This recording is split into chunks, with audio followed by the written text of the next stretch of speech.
The first time I saw him, I was balancing 3 plates of steaming pasta and a pitcher of ice water. Just another Friday night at Bellissimo, the upscale Italian restaurant where I'd been waitressing for the past 8 months. My feet ached in the mandatory black heels, and my smile had begun to feel painted on after 7 hours of serving entitled customers who barely looked at me. That changed when he walked in. I didn't hear the door open. The restaurant was too loud with the clinking of silverware and murmured conversations. But I felt the shift in the atmosphere. The maitre d' straightened his already perfect posture. The bartender's hands faltered mid-pour. Even the head chef, who never left the kitchen during service, peered through the service window. Table 7. My coworker Mia whispered, nudging me with her elbow as she passed. That's Viktor Volkov. Don't mess up. I delivered my pasta plates, grateful that my hands didn't betray the sudden nervousness making my heart skip. As I turned, I caught my first glimpse of him, the man who would change everything. He didn't look like the monsters in fairy tales, the way dangerous men are supposed to look.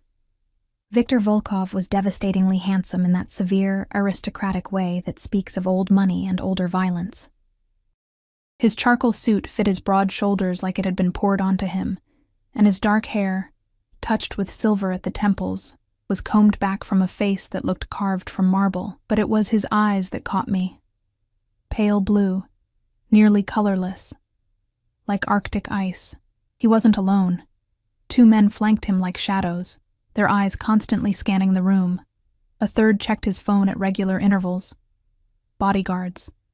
And seated across from him was a woman with diamond earrings that probably cost more than my yearly salary. Table 7 was in my section. You can switch if you want, Mia offered, reading my hesitation. I should have taken her up on it. I should have run out the back door and never looked back. But I was saving for college, and men like Viktor Volkov tipped well. Besides, what could possibly happen in a crowded restaurant? I've got it, I said, straightening my black apron and tucking a strand of hair behind my ear. I approached the table with practiced professionalism. Good evening. Welcome to Bellissimo. My name is Ellie, and I'll be your server tonight. May I start you with something from the bar? The woman spoke first, ordering a cosmopolitan in a voice that indicated it was beneath her to speak to staff. The bodyguards didn't order anything. And Viktor Volkov, he looked right through me, continuing his conversation with the man to his right. I stood there, invisible. It wasn't uncommon.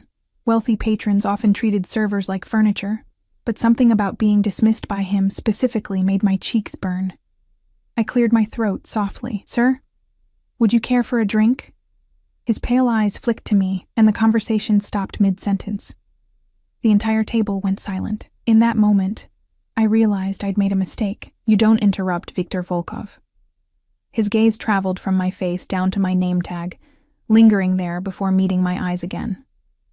When he spoke, it was in Russian, a language I recognized only because my grandmother had spoken it when I was a child. «Малышка-официантка думает, что она важная», he said, his voice deep and smooth like aged whiskey. His companions laughed, and the woman covered her smile with manicured fingers. I knew enough to understand he'd called me little waitress, and something about thinking I was important. Mocking me.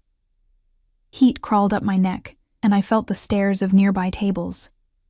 My humiliation was becoming a spectacle. 8 months of rude customers. 8 months of pinched toes and back pain, and men who thought a $5 tip entitled them to touch my hand. 8 months of working double shifts while taking night classes. And now this man thought he could mock me in a language he assumed I wouldn't understand. My grandmother hadn't just taught me to recognize Russian. She'd made sure I could speak it too. «Я понимаю вас прекрасно», I replied in perfect Russian, and I'd be happy to give you time to decide what you'd like to drink. Sometimes important decisions require additional consideration. I smiled pleasantly, the way I'd been trained. The silence that followed was absolute. Victor's eyes widened almost imperceptibly, the only indication that I'd surprised him. His bodyguards tensed. The woman's smile vanished. «You speak Russian», Victor said finally, switching to English. It wasn't a question. My grandmother was from St. Petersburg, I answered, maintaining my professional smile. Would you prefer that I fetch another server? Something shifted in his expression. A flicker of interest. like I'd suddenly transformed from furniture into a person. "No," he said, his gaze never leaving mine. "I would not prefer that." He ordered a vodka, neat, Russian, not the cheap stuff. His companions resumed breathing. I nodded and turned to leave, feeling his eyes following me all the way to the bar. "What was that about?" Mia asked when I reached the service station. "Nothing," I lied. "Just taking their drink order." But it wasn't nothing, and somehow I knew it. That interaction, brief as it was, had set something in motion. I felt it in the prickling sensation between my shoulder blades, in the way the bartender rushed to fill Victor's order first, in the curious glances from my coworkers. I delivered their drinks with careful precision, making sure not to meet Victor's gaze again, but as I set the crystal tumbler of vodka in front of him, his fingers brushed against mine. Deliberately, unmistakably. "Spasibo, Ellie," he said, thanking me using my name in a way that sounded like he owned it. I nodded and retreated, but his touch lingered on my skin like a brand. The rest of their meal passed without incident. They ordered extravagantly, caviar, truffle pasta, the chef's special that wasn't even on the menu. Victor barely touched his food, instead watching his companions eat while nursing his vodka. Occasionally, I caught him looking at me as I served other tables. Not staring, nothing so obvious. Just brief glances that felt like physical contact. When they finally left, the table was immaculate, except for a black credit card and a folded piece of paper. I processed the payment.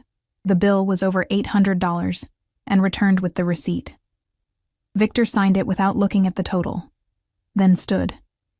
He was taller than I'd realized, his presence filling more space than his physical body. "It was a pleasure, Ellie from St. Petersburg," he said, the corner of his mouth lifting in what might have been a smile on anyone else. On him, it looked dangerous. "Perhaps we will meet again." They left, and the restaurant seemed to exhale collectively. I cleared the table on autopilot, my mind still processing the encounter. It wasn't until I was counting my tips in the back room that I remembered the folded paper. I pulled it from my apron pocket and opened it. Written in elegant script was a phone number, and beneath it, "For when you're ready for more interesting conversations, V." I should have thrown it away immediately. Instead, I tucked it back into my pocket, telling myself I was just too tired to find a trash can. That night, I dreamed of pale blue eyes watching me from the shadows. I woke to my phone ringing. It was Mia, her voice unusually tense. "Ellie? Are you okay?" "Yeah, why wouldn't I be?" I mumbled, still half asleep. "You need to check the news, right now." I fumbled for my laptop, pulled up the local news site, and felt my blood turn to ice. The headline read, "Local restaurant scene of violent altercation, 2 hospitalized." The restaurant was Bellissimo. The article mentioned a dispute between patrons that had occurred shortly after I'd left last night. "What happened?" I asked Mia, my mouth dry. "They're saying some guys tried to approach Volkov in the parking lot. It didn't end well for them." She paused. "Ellie, everyone's talking about how you spoke Russian to him. The manager wants to see you before your shift today." "I didn't do anything wrong," I protested, but my voice sounded weak even to my own ears. "Just be careful, okay?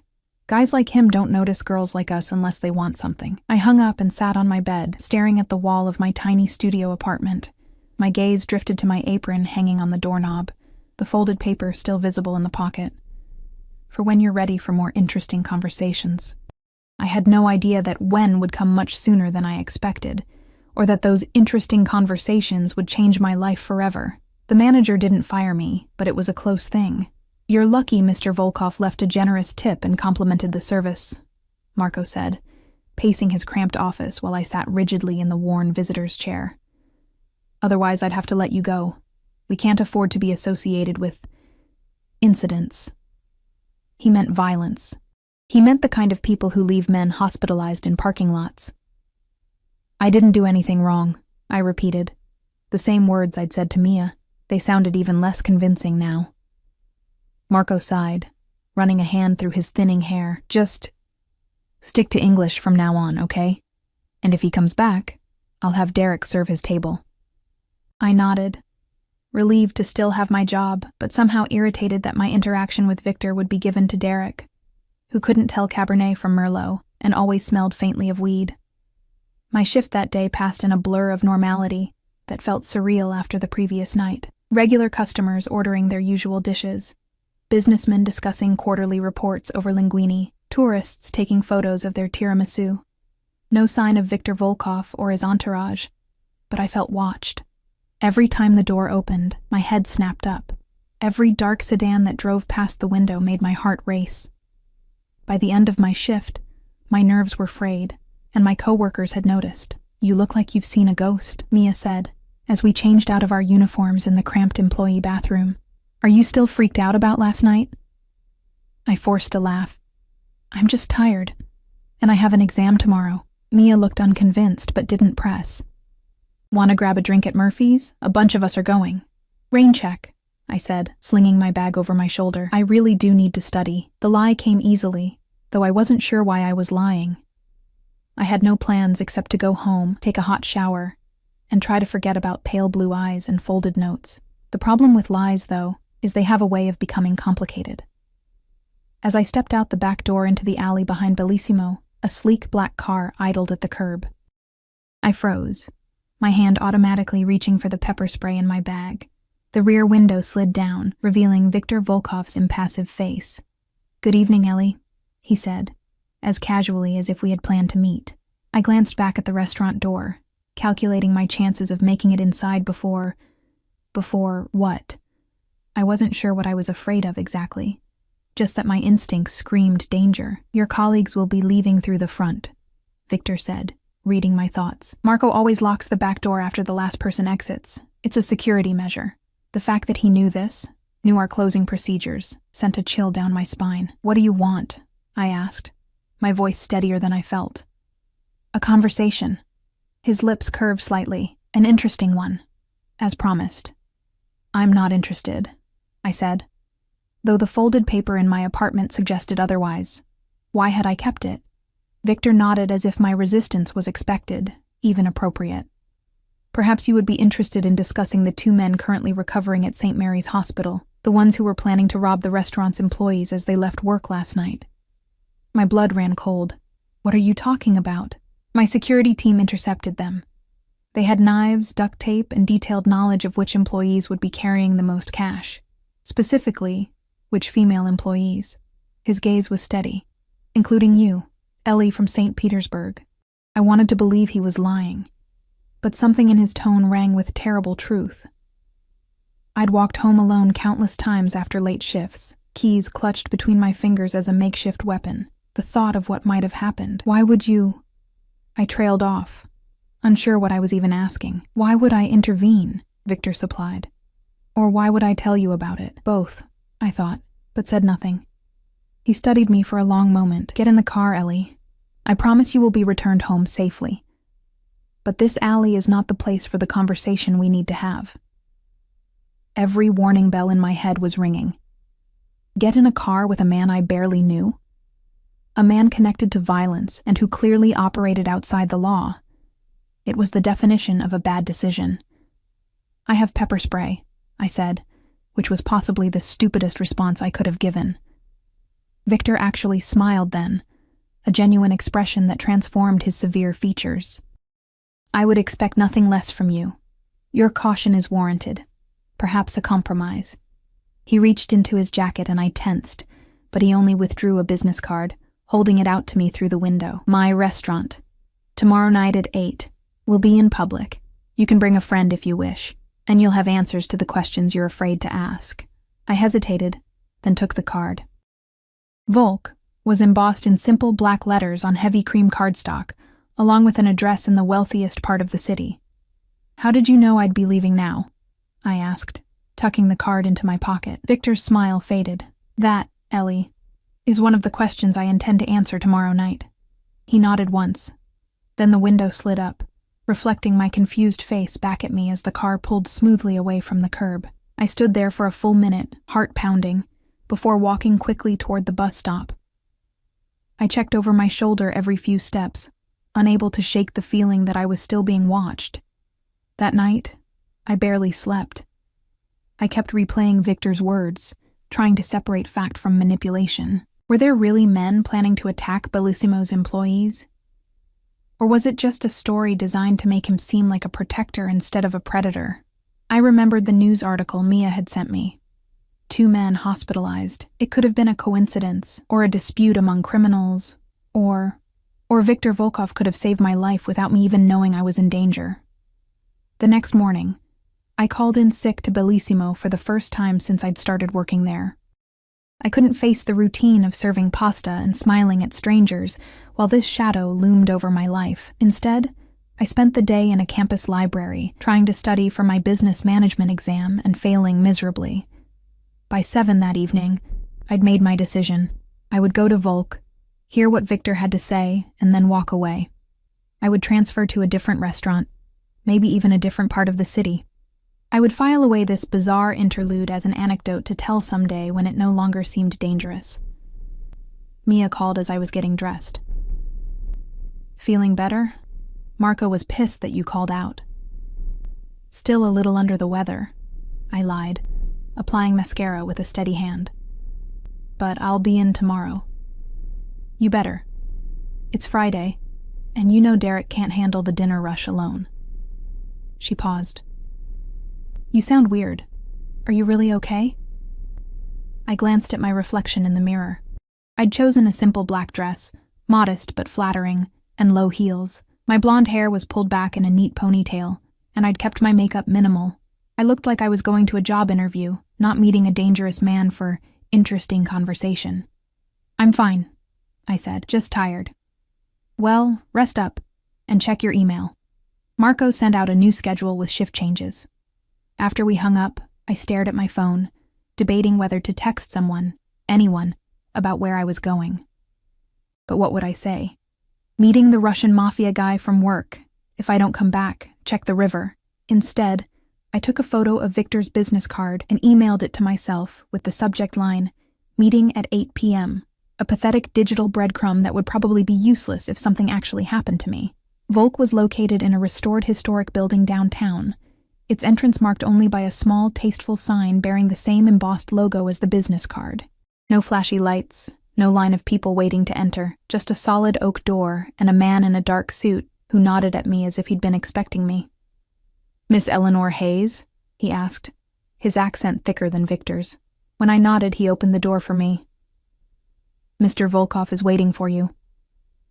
The restaurant's interior was a study in understated luxury, soft lighting, dark wood, white tablecloths, and widely spaced tables that promised privacy. Classical music played at a volume that allowed conversation without requiring raised voices. Every table was occupied, the clientele an interesting mix of business types, wealthy couples, and what I suspected were political figures. A hostess in a simple black dress led me through the main dining room and up a curved staircase to a private area overlooking the rest of the restaurant. Victor stood as I approached, dressed in another impeccable suit, this one a deep navy that made his pale eyes even more striking. "Ellie," he said, and somehow my ordinary name sounded different in his mouth. "Thank you for coming." I remained standing, suddenly unsure of my decision. From this vantage point, I could see the entire restaurant, including the 2 suited men stationed at the bottom of the stairs. Not exactly subtle. "Your guards aren't very discreet," I said, nodding toward them. Victor's mouth quirked. "They're not meant to be. Please sit." "Would you like something to drink?" I sat, keeping my back straight and my hands visible on the table. "Water is fine." He signaled a server who seemed to materialize out of nowhere, ordering water for me and what sounded like scotch for himself. When we were alone again, he studied me with that unsettling intensity. "You have questions," he said finally. "Ask them." I had 100 questions, but I started with the most pressing. "Were there really men planning to attack Bellissimo's employees?" "Yes," he answered without hesitation. 3 men, to be precise. Former employees of a rival establishment with a history of similar crimes. They typically target female servers leaving work with cash tips. His expression darkened. 2 are in the hospital. The 3rd is elsewhere. The implication made me shiver. "And you just happened to be there to stop them?" "No," Victor said, accepting his drink from the returning server. He waited until we were alone again before continuing. I had been informed of their plans and arranged for them to be intercepted. Informed by whom? I pressed. Victor took a sip of his scotch, considering me. I have many sources of information in this city, Ellie. Very little happens that I do not eventually hear about. That's not an answer, I said, surprising myself with my boldness. It's the only answer you'll get on that particular question, he replied, not unkindly. Some information would put you in more danger, not less. The server returned with a selection of appetizers I hadn't seen him order. Small, elegant portions of what looked like very expensive food. My stomach growled traitorously. Please eat, Victor said, gesturing to the spread. The chef here is excellent. I hesitated, then took a small bite of something that turned out to be the best crab cake I'd ever tasted. Why am I here, Mr. Volkov? Victor, he corrected. And you're here because I find you interesting, Ellie Hayes. A waitress who speaks fluent Russian, studies business management, and faces down a table of strangers without flinching. You're not what you appear to be. The fact that he knew my full name and what I was studying sent another chill through me. I'm exactly what I appear to be, I countered. Just a student working to pay bills. Victor leaned forward slightly. Your grandmother was Yelena Petrova before she married Thomas Hayes. She fled St. Petersburg, then Leningrad, in 1989 with your mother, who was only 4 years old at the time. Your grandfather stayed behind and was never heard from again. I set down my fork, appetite gone. How do you know this? As I said, I have sources. He held my gaze. What you may not know is why they fled. My pulse quickened. Grandmother had never spoken about why they left Russia, and my mother claimed not to remember. It was a family mystery I'd long since accepted would never be solved. Your grandfather, Mikhail Petrov, was a mathematician working for the Soviet government on projects of significant interest to certain intelligence agencies. When he attempted to defect with research materials, arrangements were made for your grandmother and mother to escape. He was meant to follow, but never made it out. I felt dizzy, like the floor was tilting beneath me. Why are you telling me this? Victor's expression was unreadable. Because Ellie from St. Petersburg, our meeting was not a coincidence, and the danger you faced did not begin with those men in the parking lot. What do you mean it wasn't a coincidence? My voice had dropped to a whisper, though no one could possibly overhear us in this secluded corner. Did you know who I was before I spoke Russian to you? Victor's eyes never left mine. Yes, one simple word, but it shattered everything I thought I knew about our encounter. How? I demanded. Why? He took another sip of his scotch, unhurried. 3 weeks ago, a former KGB officer living in Berlin was found dead in his apartment. Heart attack, according to the official report. Before he died, he sent a package to a post office box in this city. The package contained documents dating back to the Soviet era, including a list of names. Your grandfather's was among them. I don't understand what this has to do with me, I said, though a cold dread was spreading through my chest. The documents suggested that your grandfather's research didn't die with him, Victor continued. That he had entrusted certain information to your grandmother before her escape. Information that would still be valuable today. I shook my head, disbelieving. My grandmother was a seamstress. She made wedding dresses until her arthritis got too bad. She wasn't some spy with secret codes. Perhaps not knowingly, Victor conceded. But Mikhail Petrov was brilliant, and desperate men find creative solutions. The same people who have been searching for his research for decades believe that he may have hidden it in something he gave to your grandmother or your mother, something that might now be in your possession. My mind raced through the few possessions I had inherited from my grandmother after her death 2 years ago. A silver samovar, a collection of Russian fairy tales, her wedding ring. Nothing that could possibly contain Cold War secrets. This is insane, I said, pushing my chair back. I think I should go. Victor didn't try to stop me physically, but his next words froze me in place. The men in the parking lot weren't random criminals, Ellie. They were sent to abduct you, not rob you. Just as others have been watching your apartment, your campus, and your place of work for the past 2 weeks. That's not possible, I whispered.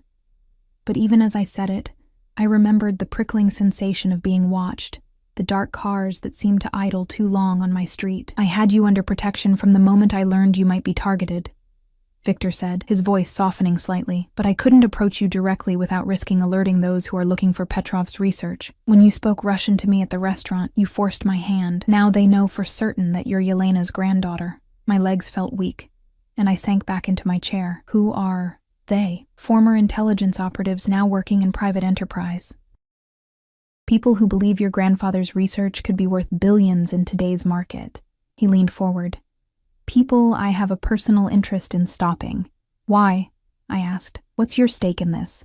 For the first time, Victor hesitated, as if weighing how much to tell me. Your grandfather's work involved encryption methods that were decades ahead of their time.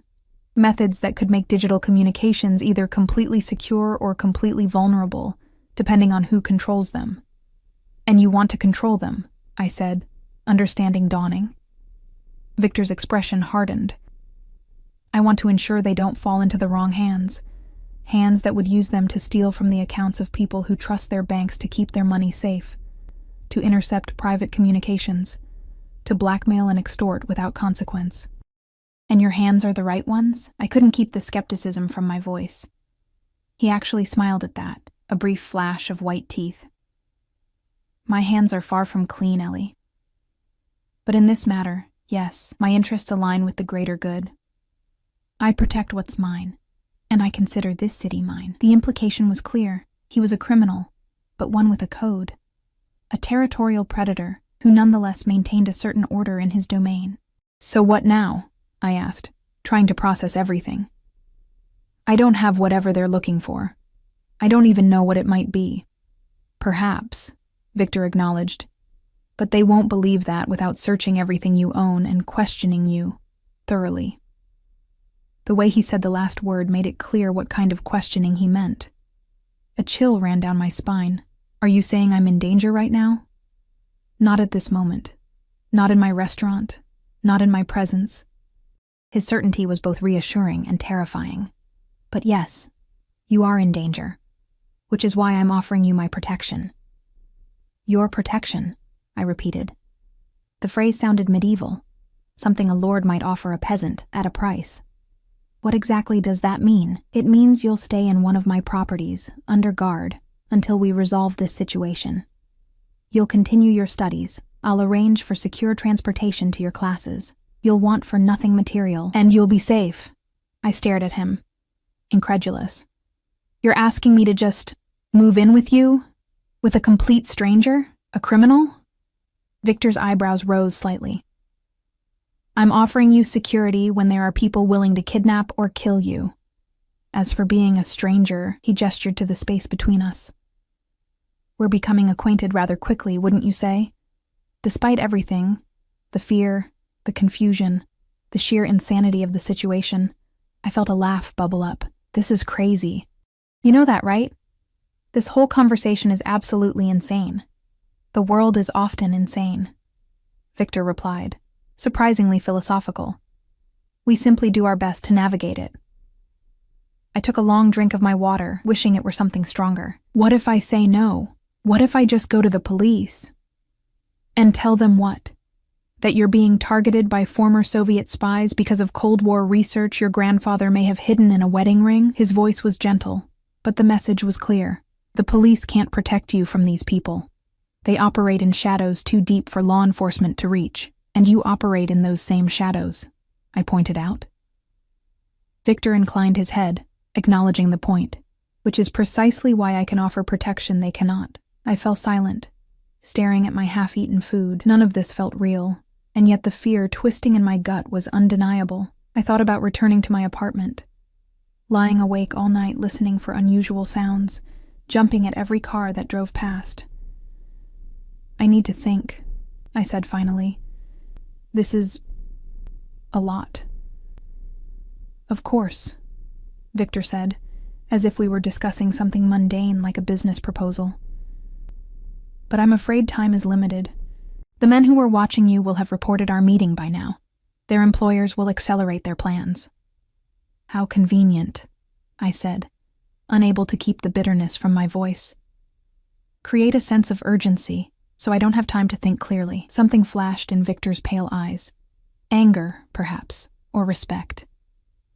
You think I'm manipulating you. Aren't you?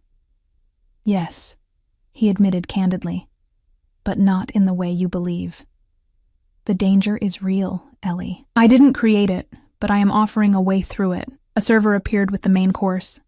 Something that smelled delicious, but that I had no appetite for. Victor dismissed him with a gesture. Tell me this, I said when we were alone again. If I accept your protection, what do you get out of it? You're not doing this out of the goodness of your heart. No, I'm not, Victor agreed. I want to find Petrov's research before anyone else does. Having you close makes that more likely. You might remember something your grandmother said or did that could lead us to it. You might recognize something in the documents from Berlin that wouldn't mean anything to me. At least he was honest about his motives. But there was something else, something in the way he watched me that suggested another interest entirely. I wasn't naive enough to miss it, and that's all? I challenged. Victor's lips curved slightly. I also enjoy your company, Ellie Hayes. You're direct in a way few people dare to be with me. It's refreshing. Heat crept into my cheeks, and I looked away, annoyed at myself for the reaction. I need guarantees, I said, focusing on practicalities. If, and it's a big if, I agree to this arrangement, I need to know I can leave whenever I want. Agreed, Victor said without hesitation. You'll be protected, not imprisoned. You may leave at any time, though I would strongly advise against it until the situation is resolved. And how long will that take? That depends on how quickly we can locate what they're looking for. Days, possibly weeks. Weeks. The thought of spending weeks under Viktor Volkov's roof, under his intense gaze, made my pulse quicken in a way that wasn't entirely fear. I have conditions, I said, surprising myself with my boldness. I keep my job at Bellissimo. I maintain contact with my friends. No one can know about this arrangement, but I won't disappear from my life. Victor considered this. Your job would put you at unnecessary risk, but I understand your desire for normalcy and independence. Perhaps a compromise. You take a leave of absence from Bellissimo, and I find you a position here at Volk if you wish to continue working. Here? I glanced around at the elegant restaurant. I've never worked anywhere this upscale. You're a quick learner, Victor said, with such certainty that I wondered what else he knew about me. As for maintaining contact with friends, that can be arranged, provided communications are secure and meetings take place in controlled locations. It felt surreal to be negotiating the terms of my own protective custody with a man who was essentially a crime lord. Yet here I was, haggling like we were discussing a used car instead of my life. One last thing, I said. I want to know everything you find out about my grandfather and grandmother. No secrets. Victor's expression turned serious. Some knowledge is dangerous, Ellie. So is ignorance, I countered. This is my family we're talking about, my history. I have a right to know. He studied me for a long moment, then nodded once, decisively. Very well. No secrets about your family's past. But understand that once you know certain things, you cannot unknow them. And some truths are harder to live with than uncertainty. His words sent a chill through me, but I held firm. I need to know. Then you will, Victor promised. Do we have an agreement? The sensible answer would have been no. The sane response would have been to walk away, to take my chances with the police, or to flee the city entirely. But something told me Victor was telling the truth about the danger, and another, more troubling part of me was intrigued by him, by this glimpse into a world so different from my own. I need to pack some things, I said, which wasn't exactly a yes, but wasn't a no either. Victor nodded, seemingly satisfied. My driver will take you to your apartment and wait while you gather what you need. One of my security team will accompany you to ensure your safety. Everything was moving so quickly. Tonight? Now? Yes, Victor said simply. As I said, time is limited. He stood, offering me his hand to help me up. After a moment's hesitation, I took it. His palm was warm and dry, his grip firm but not crushing. A businessman's handshake, except for the calluses that suggested he was familiar with other kinds of work. "Your life is about to change, Ellie Hayes," Victor said, still holding my hand. "But I promise you this. No harm will come to you while you're under my protection." I believed him, and that was perhaps the most terrifying part of all. I believed a dangerous man I barely knew over the safety of the life I'd built for myself. As we descended the stairs, as the suited men fell into step behind us, as Victor guided me through the restaurant with a hand hovering near, but not touching the small of my back, I felt as though I was stepping off a cliff, with no idea how far I would fall, or what waited at the bottom. The black car was waiting outside, engine running. Victor opened the door for me himself, then surprised me by stepping back. "You won't be coming?" I asked, suddenly apprehensive about being alone with his men.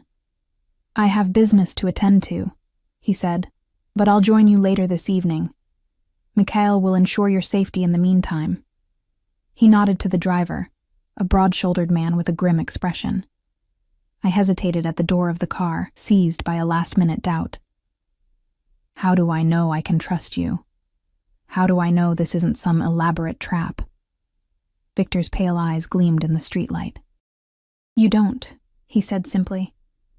"Just as I don't know if I can truly trust you. We're both taking a risk, Ellie Hayes. The difference is that I'm accustomed to such risks." It wasn't comforting, but it was honest. I slid into the car's plush leather back seat, and Victor closed the door behind me. Through the window, I watched him turn and walk back into the restaurant, straight-backed and confident, a man entirely comfortable in his power. The car pulled away from the curb, carrying me toward a future I couldn't begin to imagine.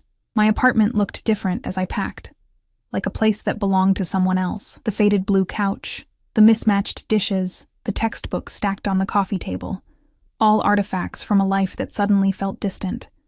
I moved mechanically, putting clothes into a suitcase while Mikhail waited silently by the door, his broad frame making my small studio seem even tinier. "How long should I pack for?" I asked, holding up a sweater, unsure whether to include it. "Take what matters to you," he replied in a heavily accented rumble. "The rest can be replaced." I looked around at my possessions, mostly secondhand, nothing valuable except for the few items I'd inherited from my grandmother. Those I packed carefully, the silver samovar, too ornate for my simple apartment, the leather-bound collection of fairy tales with Cyrillic text, her wedding ring, which I'd kept in a small jewelry box since she'd pressed it into my hand on her deathbed. "Babushka's treasures," I murmured, wrapping the samovar in a t-shirt for protection. Mikhail's eyes tracked my movements. "The old woman's things. Mr. Volkov will want to see them." Of course he would. I hesitated, then added my photo albums and laptop to the suitcase. As an afterthought, I grabbed the textbooks for my current classes. "Ready," I said, though I felt anything but. The drive to Victor's home was longer than I expected, taking us out of the city and into the wooded hills that overlooked it. We passed through a gate with a guardhouse, then up a winding driveway lined with old trees. When the house came into view, I couldn't suppress a gasp. House was an understatement. The structure was a modernist mansion of glass, steel, and stone, perched on the hillside like a geometric eagle's nest. Lights illuminated the terraced gardens, and water features glimmered in the darkness. "This is where Victor lives?" I asked, trying to keep the awe from my voice. Mikhail's eyes met mine in the rearview mirror. "One of Mr. Volkov's properties. The most secure, the most secure." The words were a stark reminder of why I was here, not as a guest, but as someone in danger. Someone hiding. A woman met us at the entrance, tall, blonde, and intimidatingly elegant in a simple black dress. "Welcome, Ms. Hayes. I'm Irina, Mr. Volkov's house manager. Please, follow me." She led me through the house, which was just as impressive inside as out. Soaring ceilings, minimalist furniture that probably cost more than a year of my tuition, art pieces that looked museum-worthy. Everything was tasteful, expensive, and utterly impersonal. No photos, no mementos, nothing to suggest that a real person lived here rather than staged it for a luxury real estate listing. "This will be your suite," Irina said, opening double doors to reveal a bedroom larger than my entire apartment. The bathroom is through there, and the closet beyond. I've taken the liberty of having some essentials prepared for you, but if you need anything else, please use the house phone to call me. I stepped into the room, taking in the king-sized bed with its pristine white linens, the sitting area with a view of the city lights far below, the fresh flowers on the bedside table. "When will Victor be here?" I asked, setting my suitcase down. "Mr. Volkov will arrive later this evening," Irina replied, her expression giving nothing away. "He asked that you make yourself comfortable. Dinner can be served in your room if you prefer, or in the dining room." "I'm not hungry," I said, though I realized I hadn't actually eaten at the restaurant. "But thank you." Irina nodded and withdrew, closing the doors behind her with a soft click. For the first time since Victor had appeared outside Bellissimo, I was alone. I sank onto the edge of the bed, the reality of my situation finally hitting me. I was in a stranger's house miles from the city, because I believed men were trying to kidnap me over Cold War secrets my grandfather might have hidden decades ago. Either I was having a psychotic break, or my life had turned into a spy thriller overnight. My phone chimed with a text from Mia. "Feeling better? Murphy's tomorrow night?" I stared at the message, unsure how to respond. What was I supposed to say? "Sorry, can't make it. Hiding out in a Russian mobster's mansion?" "Still sick," I typed finally. "Rain check." I set the phone down and began unpacking, if only to give myself something normal to do. I arranged my grandmother's items on the dresser, the samovar gleaming in the soft light, the book of fairy tales beside it, the jewelry box containing her ring. As I placed the ring box down, a memory surfaced, my grandmother twisting the ring on her finger as she told me stories. Always the same nervous gesture. "When you find something precious," she'd told me once, "you keep it close, but never so close that others can see its value." I opened the box and took out the ring. A simple gold band with no stones. Nothing special except for the sentimental value. On impulse, I tried it on. It fit perfectly on my right ring finger, which surprised me. I'd always thought my grandmother's hands were smaller than mine. I was still looking at the ring when a soft knock came at the door. Expecting Irina, I called, "Come in."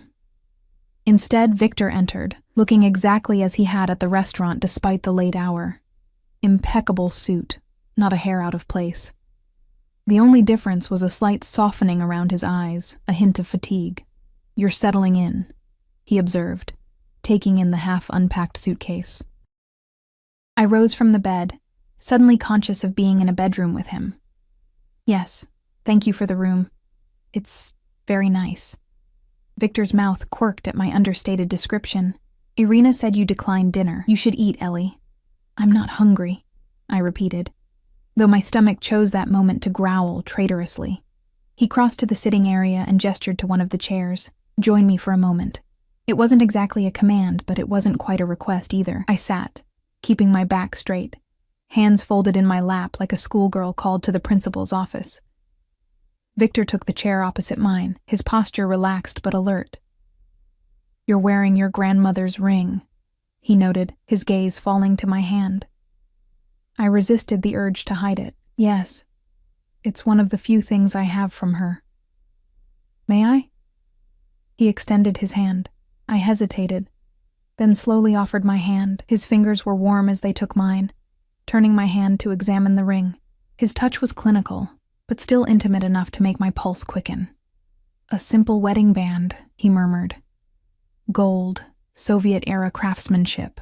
He looked up, his pale eyes meeting mine. "Did your grandmother ever mention anything unusual about it?" I shook my head. "It's just a wedding ring. She never took it off, not even after my grandfather disappeared." Victor released my hand, and I withdrew it quickly, resisting the urge to rub away the lingering sensation of his touch.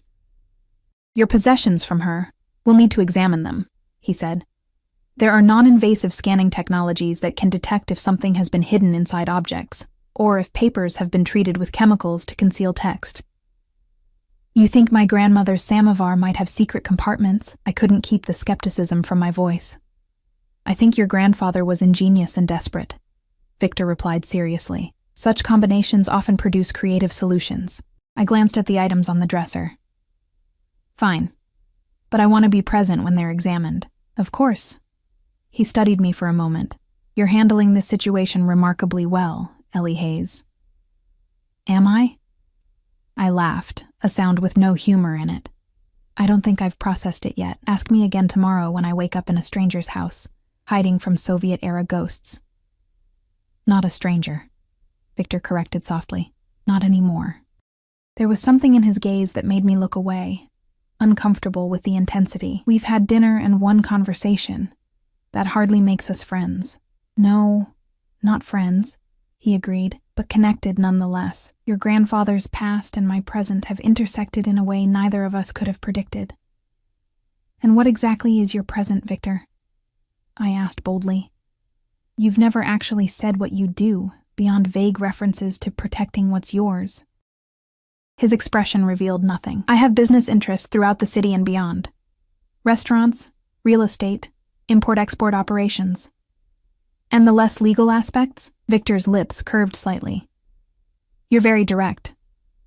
I think I've earned the right to be, I countered. He inclined his head, acknowledging the point. I operate in gray areas, yes. I provide certain services that exist outside conventional legal frameworks. Protection, conflict resolution, information brokerage. You're a criminal, I translated. By some definitions, he conceded. Though I prefer to think of myself as someone who recognizes that the law is often an imperfect instrument for achieving justice or maintaining order. It was the kind of rationalization I would have scoffed at in my business ethics class. But sitting here in his house, with the weight of his protection between me and unknown threats, I couldn't bring myself to judge him too harshly. Get some rest, Victor said, rising from his chair.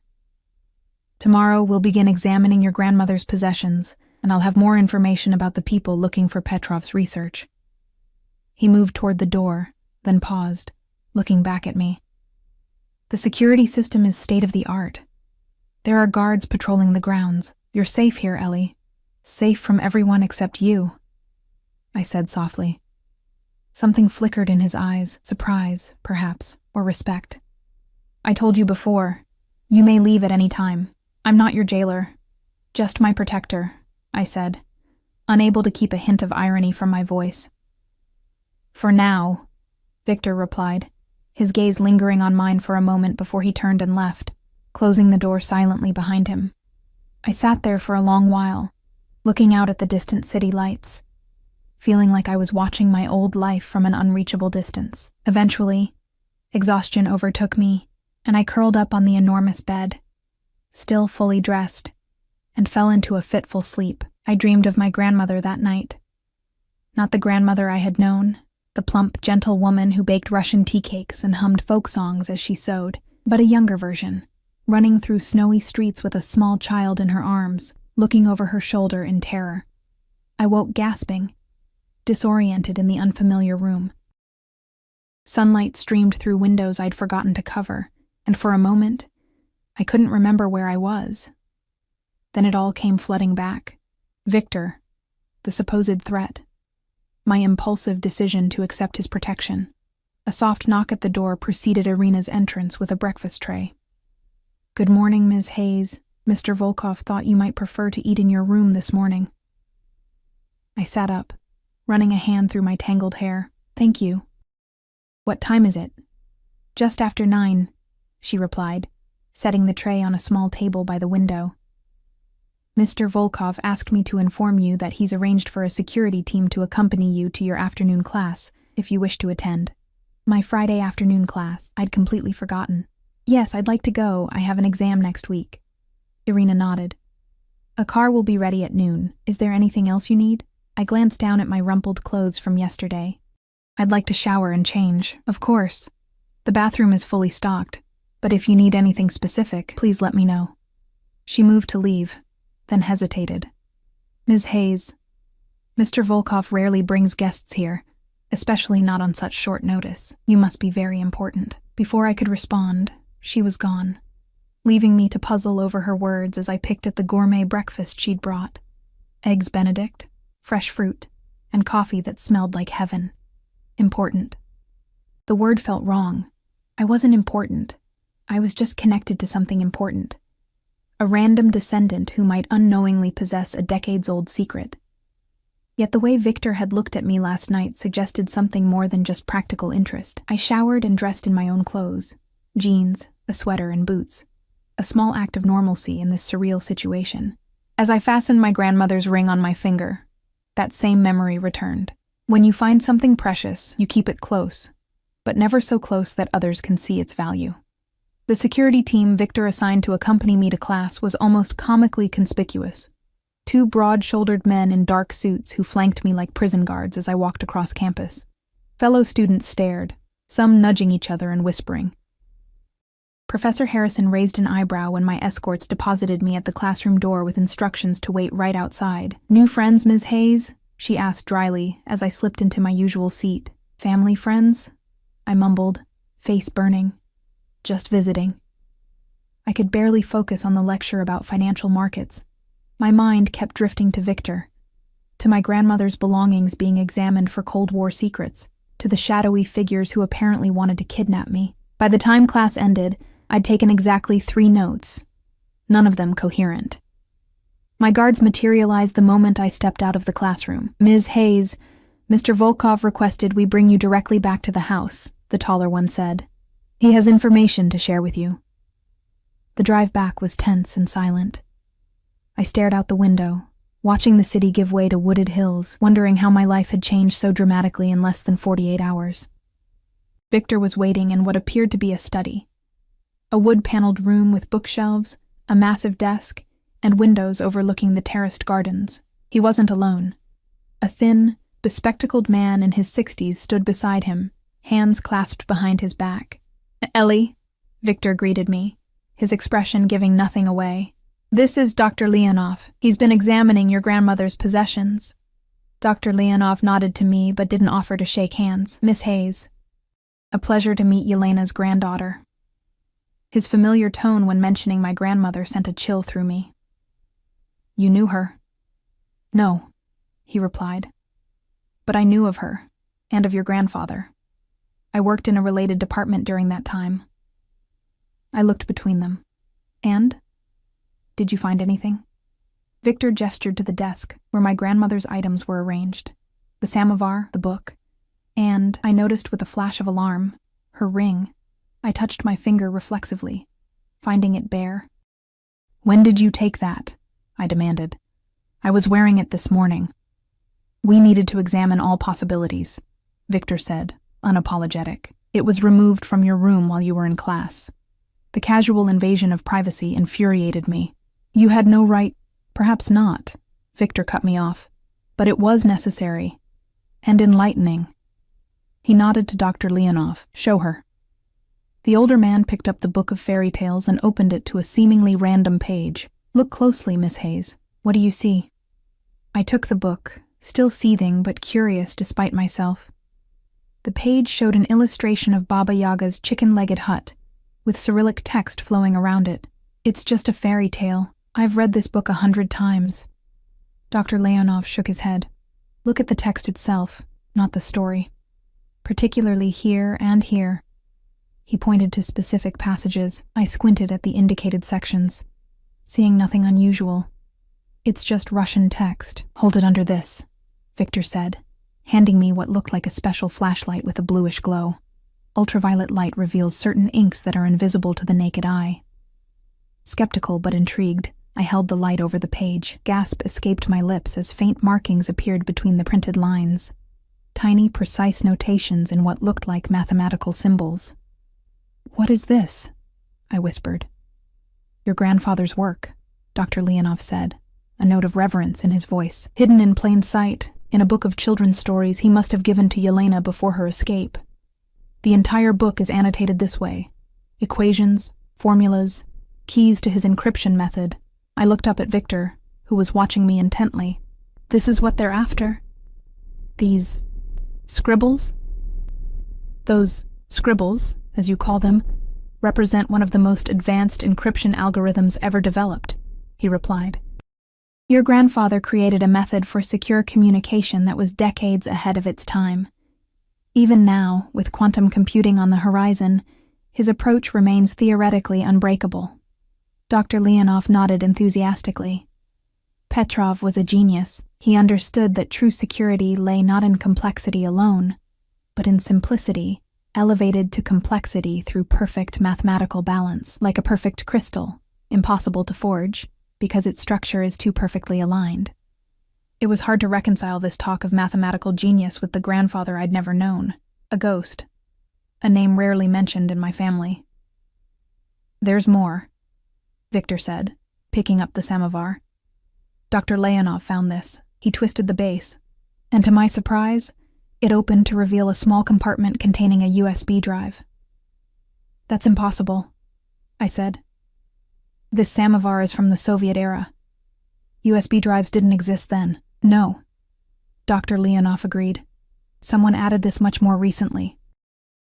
"Your grandmother, perhaps, or someone who gave it to her." Victor handed me the drive. "We haven't accessed this yet. I thought you should be present given your conditions."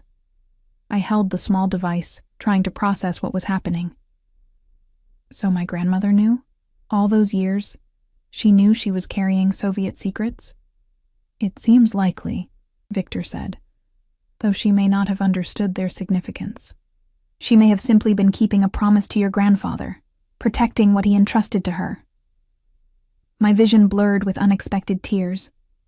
I thought of my grandmother, her quiet strength, her occasional melancholy, the way she'd sometimes stare out windows as if looking for someone who never arrived. Had she spent her entire life guarding these secrets, never telling a soul, not even her daughter or granddaughter? "What happens now?" I asked, wiping my eyes. "Now we access the drive and see what it contains," Victor replied. "Then we use what we find to ensure that those pursuing you understand that the game is over. The research has been found and secured. And then I can go home?" My voice sounded small even to my own ears. Something flickered in Victor's expression. Reluctance, perhaps. "If that's what you want, yes, though I must caution you that your life may not be as it was before. Knowledge changes us, Ellie. And you now possess knowledge that many powerful people would still prefer remained hidden." He was right, of course. I couldn't unlearn what I now knew about my family, about the secrets hidden in ordinary objects, about the shadowy world that existed alongside the one I'd always known. I couldn't unmeet Viktor Volkov. "Let's see what's on the drive," I said, handing it back to him. Victor nodded to Dr. Leonov, who connected the device to a laptop on the desk. We gathered around as files appeared on the screen, dozens of them, with names in Cyrillic that meant nothing to me. "These appear to be the complete theoretical framework," Dr. Leonov murmured, opening files that displayed complex equations and diagrams. "And this," he clicked on a file named simply Yelena. "This is a letter." The text was in Russian, but as I leaned closer, Victor began translating softly. "My beloved Yelena, if you are reading this, then I have not made it out as planned. I am sorry for the burden I have placed on you and our Natasha. Please know that everything I have done, I did to secure a future for you both. The work enclosed represents my life's research, but it is nothing compared to the value of your life and our daughter's. Guard it well, but not at the expense of your happiness. When the time is right, when the world is ready for this knowledge to be used for good rather than control, find someone trustworthy to whom you can pass this responsibility. Until then, live well and tell Natasha that her father loves her always. Mikhail." Silence fell as Victor finished. I felt tears streaming down my face. Tears for grandparents I'd barely known, for secrets kept across generations, for the weight that had invisibly shaped my family's history. "He knew he wouldn't make it," I said softly. Victor nodded. "But he made sure your grandmother and mother did. And he ensured his work wouldn't fall into the wrong hands." He closed the laptop and turned to face me fully. "Your grandfather was a remarkable man, Ellie, as was your grandmother, who kept his secret all these years." Dr. Leonov excused himself, taking the laptop but leaving the book and samovar. When we were alone, Victor's posture relaxed slightly. "What will you do with the research?" I asked, suddenly realizing I hadn't considered this crucial question. "Protect it," Victor replied. "Ensure it doesn't fall into hands that would use it to exploit others. And eventually, when the time is right, as your grandfather said, See that it benefits the right people. I studied his face, trying to read the truth in his expression. And I'm just supposed to trust that you're the right person for this, a self-admitted criminal? Victor's lips curved in a slight smile. You've trusted me this far, Ellie. He was right. But that didn't make my decision any easier. I need some time to think, I said. This is overwhelming. Of course. Take all the time you need. He gestured to my grandmother's items. These belong to you. They've served their purpose, but their sentimental value remains. I gathered the book and samovar, cradling them against my chest like precious children. And the ring? Victor reached into his pocket and withdrew it, holding it out to me on his palm. Also yours. Though you should know it too, held a secret. The band is hollow, designed to conceal microfilm if necessary. It was empty when we examined it. I took the ring, slipping it back onto my finger where it belonged. Thank you for telling me. No secrets about your family's past, he reminded me. As promised. I nodded, then asked the question that had been building since I'd seen the hidden writing in the book. Are they still after me? The people who were watching me? Victor's expression hardened. Not for much longer. I've arranged to let certain parties know that Petrov's research has been recovered and that it's under my protection now. Few would risk challenging me directly, especially for something they can no longer profit from. So I could go home? Back to my apartment, my job, my classes? You could, Victor conceded. But is that what you want, Ellie? To return to serving pasta and struggling to make rent? To pretend you don't know what you now know? There was something in his voice, a challenge, but also an invitation. I'd glimpsed a world beyond my small existence, and part of me, a part I barely recognized, was reluctant to leave it behind. What's the alternative? I asked, my heart pounding. Victor stepped closer, not touching me but near enough that I could feel the heat radiating from his body. Stay. Not as someone under protection, but as a partner in this endeavor. Your grandfather's legacy is yours as much as it is anyone's. Help me ensure it's used as he intended. As a partner, I repeated skeptically. You barely know me. I know enough, Victor said, his pale eyes intent on mine. I know you're intelligent, resilient, and unafraid to stand your ground, even against men like me. I know you value family and honor commitments. I know you speak your mind and ask direct questions. These are qualities I value, Ellie Hayes. It was perhaps the most direct compliment I'd ever received, and from the most unexpected source. And what about... I gestured vaguely between us, not quite able to articulate the tension that had been building since that first night in the restaurant. Victor's expression softened. That would be entirely separate from any business arrangement, and entirely up to you. My face burned, but I held his gaze. I need time to process everything, to decide what I want. Time you shall have, Victor agreed. But know this, Ellie from St. Petersburg. Whatever you decide about your grandfather's research, about your role in protecting it, my interest in you remains unchanged. You fascinated me before I knew your connection to Mikhail Petrov. You fascinate me still. The intensity of his gaze made it hard to breathe. I clutched my grandmother's belongings closer, using them as a shield between us. I should go. Rest. Victor nodded, stepping back to give me space. Dinner will be served at 7, if you'd care to join me. No pressure, no decisions required. Just a meal between friends. The way he hesitated before the word friends made it clear he envisioned something quite different. And despite everything, the danger, the secrets, the uncertain future, I found myself nodding. I'd like that, I said, surprising myself with the truth of it. As I left the study, cradling my family heirlooms and newly discovered secrets, I felt Victor's eyes following me. I knew then that whatever path I chose, my life had irrevocably changed. There would be no returning to the person I was before Viktor Volkov mocked me in Russian, and I stunned everyone by answering in kind. That shy waitress was gone. Who I would become instead